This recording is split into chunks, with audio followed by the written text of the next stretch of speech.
What's up, everyone? Claudia Pagani here for DC United. Today, I get to be joined by three young homegrowns, Kevin Paredes, Griffin, and Moses Nyeman. It's going to be an awesome conversation. I've been waiting to get these three in our AMA, so they are finally here. As always, we are live right now on Facebook and Twitter, so make sure that as we're going on with the conversation, you guys are dropping those comments and questions in the chat below to see if we can get our guys to answer them. Let's go. What is up, everybody? How are you guys? Good. How are you?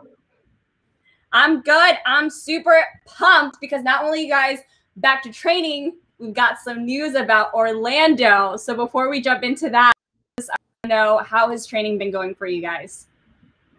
Training has been great.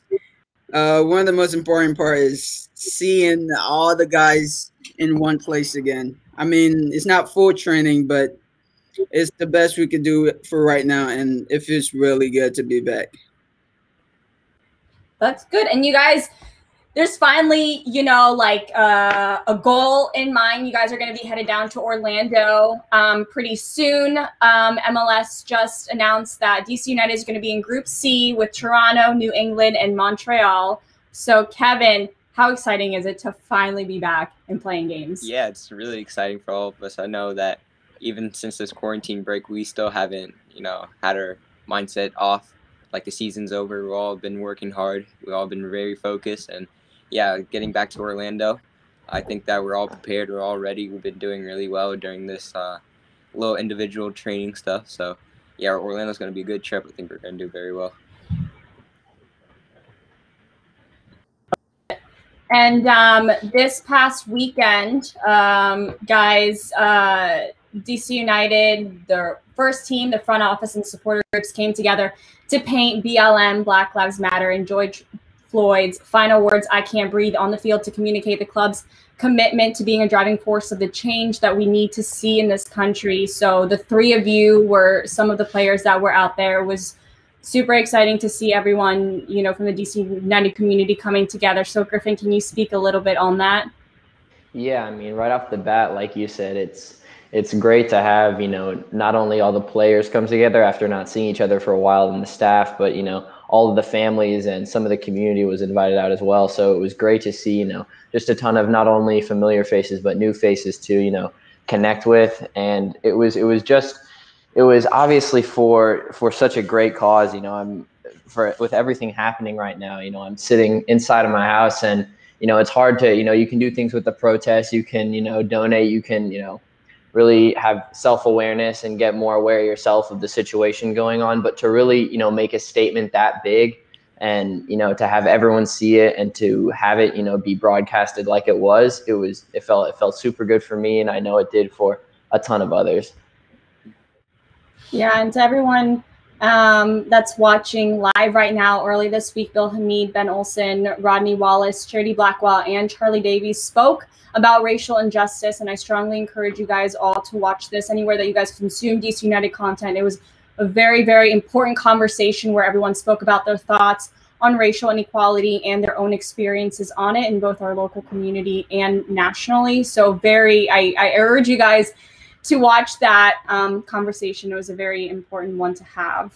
And to those of you that are tuned in with us, as I said, we are live, so make sure to drop in those questions and comments so that we can get to them.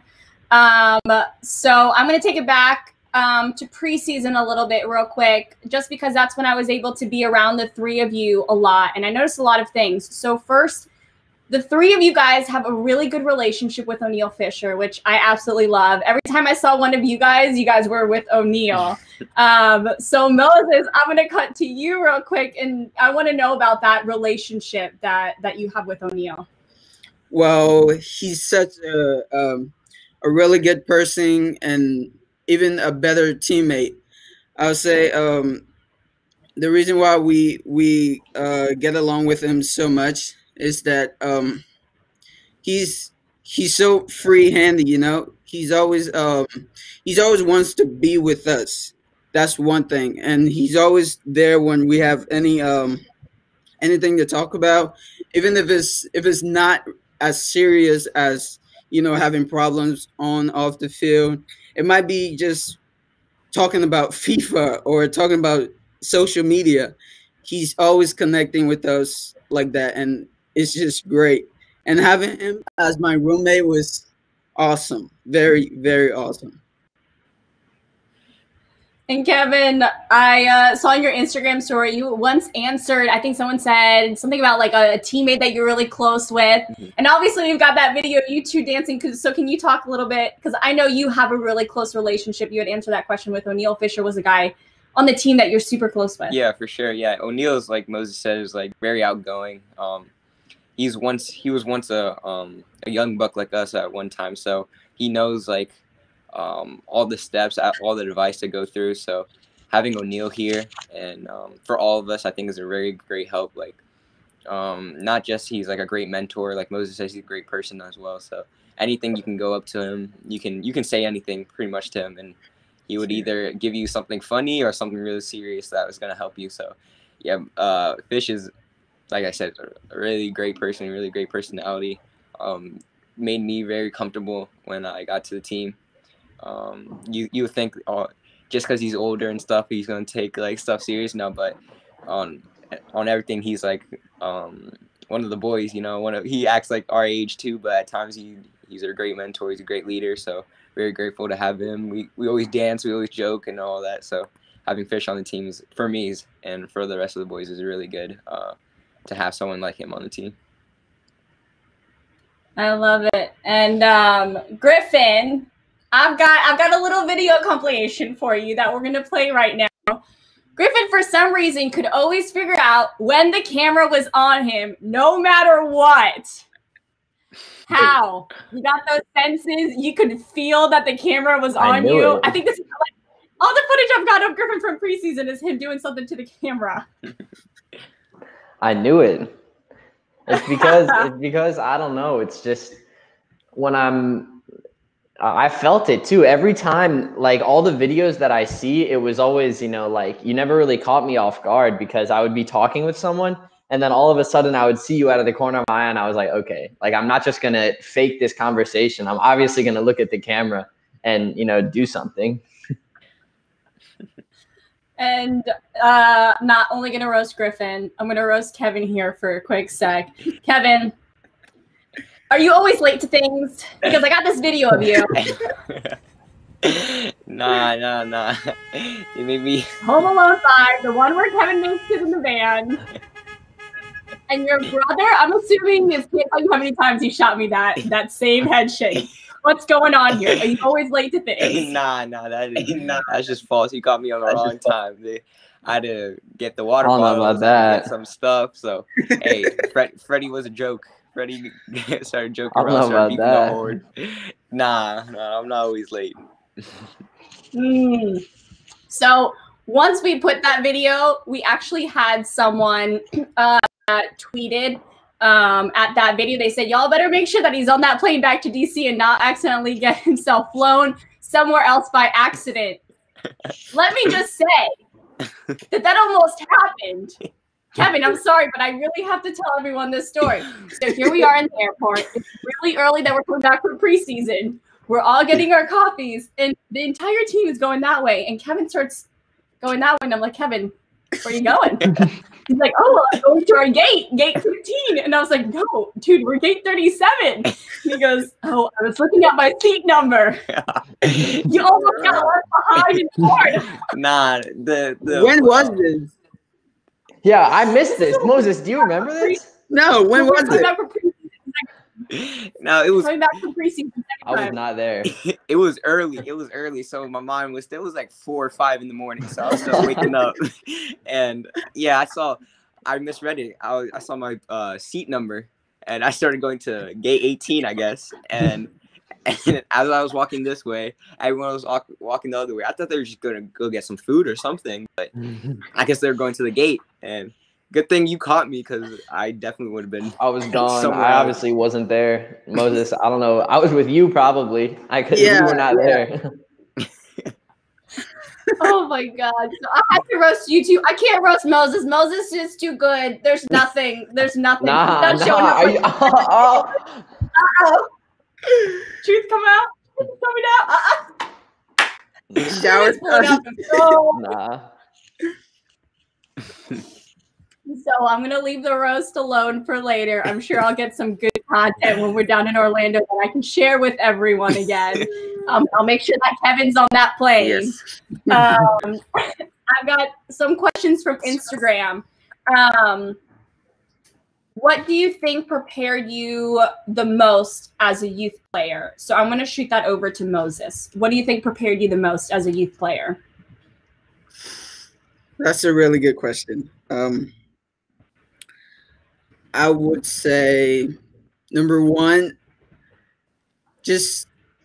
I'm gonna go to being the person first, and then to a youth player. From starting with just being the person. My parents, mostly my mom, she's doing a really good job with me, and she's taking every mess I probably throw at her and make it better for me. And just people around me mostly. When it comes to being a good youth player, I would say my teammates, the coaches, and even parents of my teammates. I mean, I know a lot of my teammates' parents because they help me a lot. I've had some multiple problems with getting to training and getting from training, so I do get help from them. And I would say just interacting, having that relationship with people around me is really, really good for development. I would say those are the things that help me. I love that. And then I'm going to shoot this question to Griffin. What is your favorite soccer player of all time? And then your favorite soccer player that's currently playing? Oh, I think we lost Griffin right now. Just as I asked him, he left this conversation. And you thought it was going to be me. Right? He said, nope, peace out. I'm not going to answer your question. So while we figure out that Griff situation, Kevin, let me shoot this question over to you. Who is your favorite player currently playing, and then your favorite player of all time? He's back. He's back. He's back. He's back. I'm back. The question's mine. He wants the question. All right, Griff, favorite player of all time and favorite player currently playing. Favorite player of all time, Ronaldinho. Current favorite player, actually, no. Favorite player of all time, Messi. Current favorite player, Neymar. Okay. And then question for Kevin. What career would you have studied if you didn't become a professional player? Oof.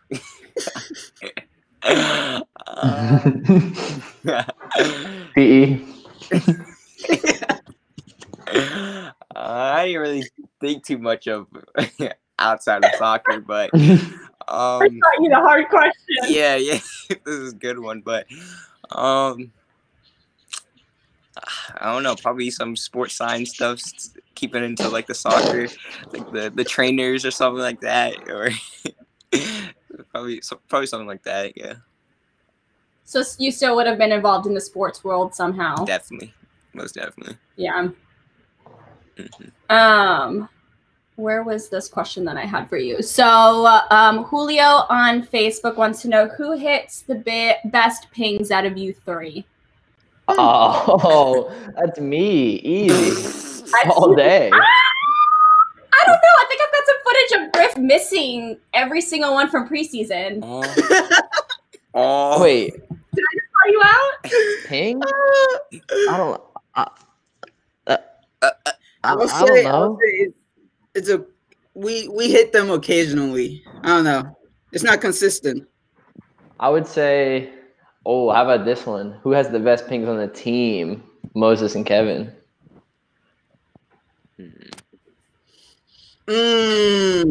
Pings. Really good pings. Yeah, think about it. Bill? Okay. That's a super good answer, to be honest. Yeah, Bill has some go, but it's probably one of the goalies. I like Ema's crosses. If you guys Facts. seen them, Ema has Facts. some Facts. good quality type crosses, good pings into the box. So I'm gonna say Ema. Fair enough. Who did Moses say, Bill? Bill? I Yeah. think I might have to. I'm gonna go with one of the goalies either. I can't decide. I was looking at Earl and Sites hit some the other day that were pretty clean too. So I can't decide. One of the goalies. Yeah. Now, between the three of you, we've got a very important question. Who's got the best outfits out of you three? Oh, All right, Moses has that answer. Moses has that answer. Moses He's ready with the answer. I want to know. You already know. Moses knows. What do you mean I know? Who is it?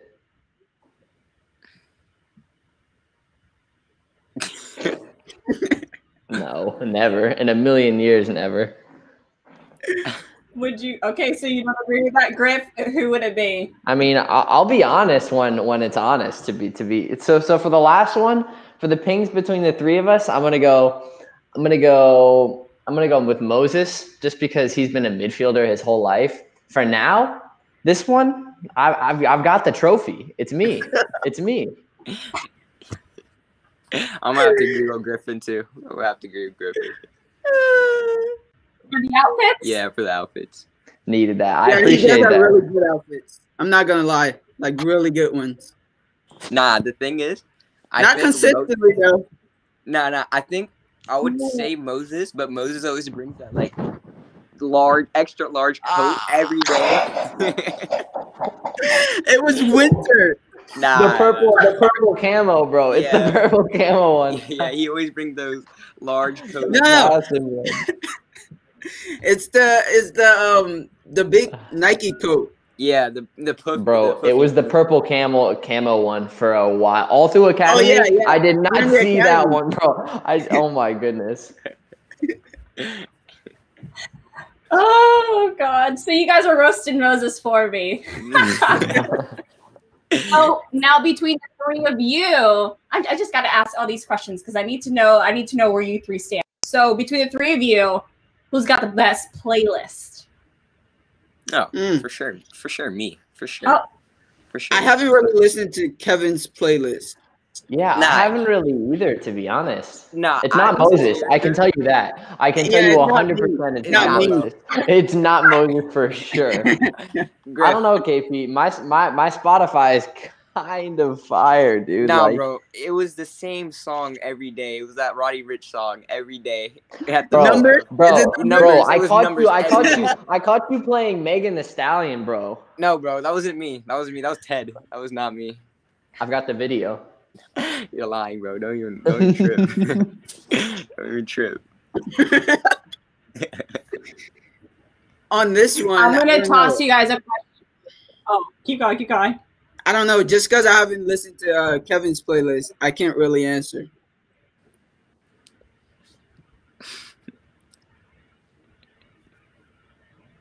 So Kevin, you don't get the vote from everyone. I'm sorry. I've heard some music that you've danced to. I don't know if it's O'Neal putting the playlist though, or if it's you. So it's O'Neal. It's O'Neal. It's O'Neal.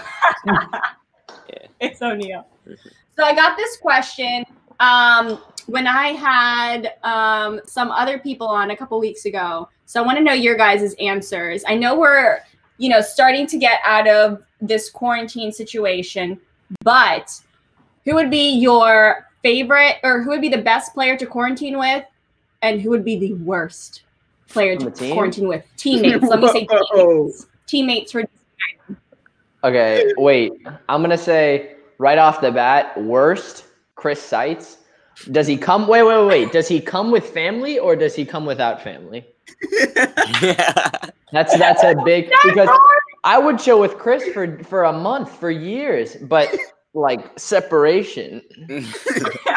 not if the kids are involved. Yeah. You tossed me questions I didn't even think about. I don't know. You weren't supposed to ask follow-up questions. So who would be the best?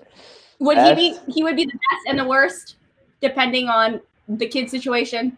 Yeah. I think the best would be. I don't know. One of you guys want to butt in? I've already got one of my answers. I would say either Bill or Fish. I think that'll be a fun quarantine, even though we might not be like being as safe as possible. I think it'll be like really funny and to have them as quarantine partner, especially Bill. Bill's really funny too.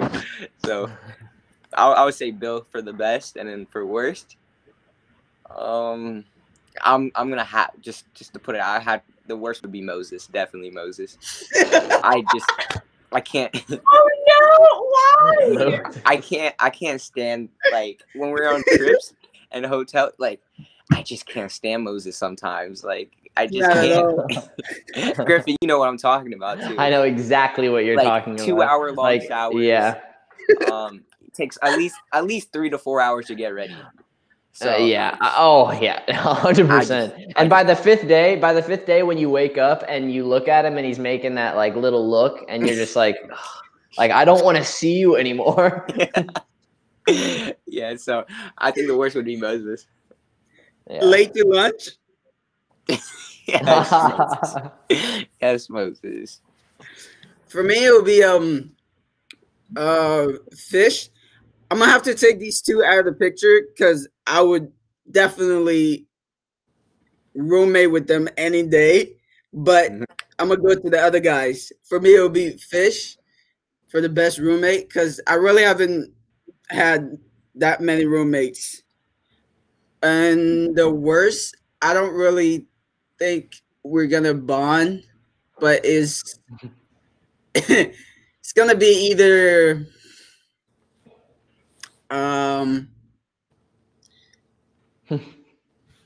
Fred or yeah, I'll say Fred. Fred? Yeah. I bet you Fred's sitting at home right now, just like just watching this. I think I've got my answer for my number. So I'm gonna go back for the person for me, Don. Go ahead. Don? Yeah, bro. He's got the best. He's just like his Netflix choices match up perfectly with mine. They just align. So we could just sit in there for like hours. I remember we watched the whole Stranger Things when it came out. We were on one of the trips to New England or something. Never seen that. Amazing. So real quick, I want to go back to us talking about Orlando because it is big news. So, I've got people saying that they want to hear some more thoughts. So we've got Toronto, we've got New England, and we've got Montreal. Can you guys talk a little bit about these opponents? I think, correct me if I'm wrong, I think you guys have all been there for some trips against all these teams. So you guys have all had to train to face these opponents. If you can, give me a couple things, like if each one of you wants to speak about a specific team or just kind of tell me overall, these three teams that you're going to be taking on. I think like automatically, I mean, I see Montreal and that name just pops out because we played them in preseason super recently. And so, we kind of have a taste of, what they may put out. Obviously they're gonna, that wasn't our final lineup that we played against them in the friendly, and it probably wasn't theirs. But we kind of have, like I said, a look on what they may be. So I think that'll be a game that we can kind of, go in a little bit more prepared for, and I think that'll be an advantage for sure. Yeah. Kevin, do you have any thoughts? Also got Toronto on deck, New England on deck. Yeah, like Griffin said about Montreal, we already had a good sense of how they play.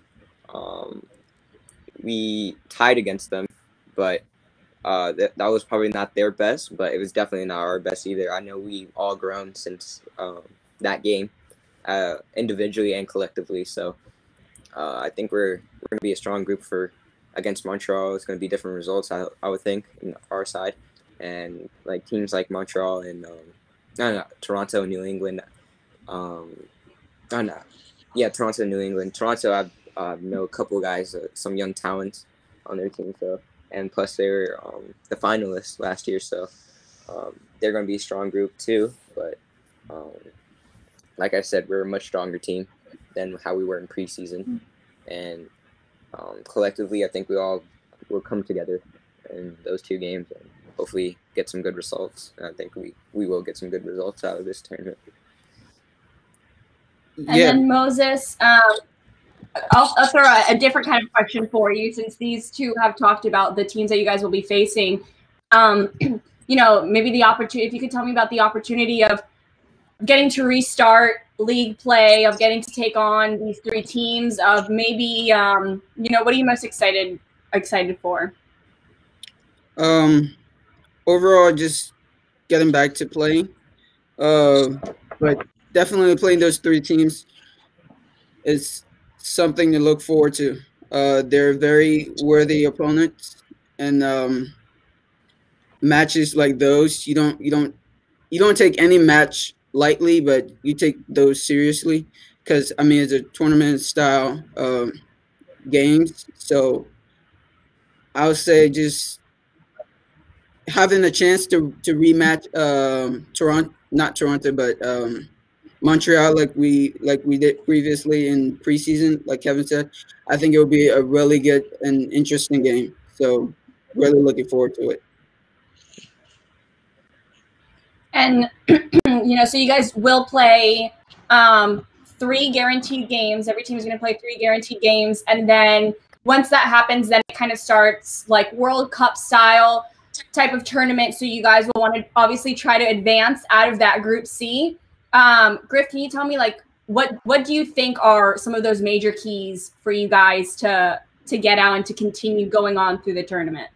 Yeah, I mean, I think one key always in a you know, tournament style games, like Moses said, it's super crucial to try and get a result in the first game, because that kind of, you know, pushes you forward, gives you that momentum moving into the next games. And you know, through the next games, it's kind of just about being consistent. And like I saw, there was probably the games are going to come pretty fast, so we're going to have to use, you know, some of our legs. And so I think having, you know, a deep squad like we have and being able to be consistent is going to be, you know, super crucial through those fast games. And to, you know, be consistent, you have to advance. So. Yeah. And so we only made it to 2 games before the 2020 season was, you know, stopped for a while. So there's a lot of new players on the team that, you know, fans haven't been able to see really in action. But you guys, of course, are all training together and have been together through preseason and all that. So, Kevin, can you tell me, like, the talent that this team has? Do you think that we'll be able to get out of that Group C and make it far in this tournament based off the talent that this DC United team has? Yeah, definitely. Like, all our new players that came in have such strong qualities to bring to the team and bring into the games that no other team has seen yet. So, they've seen our normal players, our normal starting 11 players, but they haven't seen our depth that we've got. And our new players are bringing in such good qualities that can really be dangerous for other teams. So it's really exciting for them as well, and exciting to see what they would do on the field for us. And I think with those players intact into our team is giving us such great depth, not just offensively, defensively, but as collectively we're all coming together. And yeah, having them on our team is going to be really good, and it's really exciting to see them for these games that are coming up. Yeah. I know I'm super excited to see you guys back in action and to head down to Orlando. But I'm done grilling you guys with questions. I have no more questions for you guys today. Thank you guys for joining us. We made it. We made it through the stream with no one falling out except for Griffin for that 1 second when I asked him that question. I was back in to answer it. It's all right. It's all right. Thank you so much. You're back in it. Of course. Thank you guys, and we'll talk later. Thank you, audience. Thank you. Thank you. Bye. Bye. See you.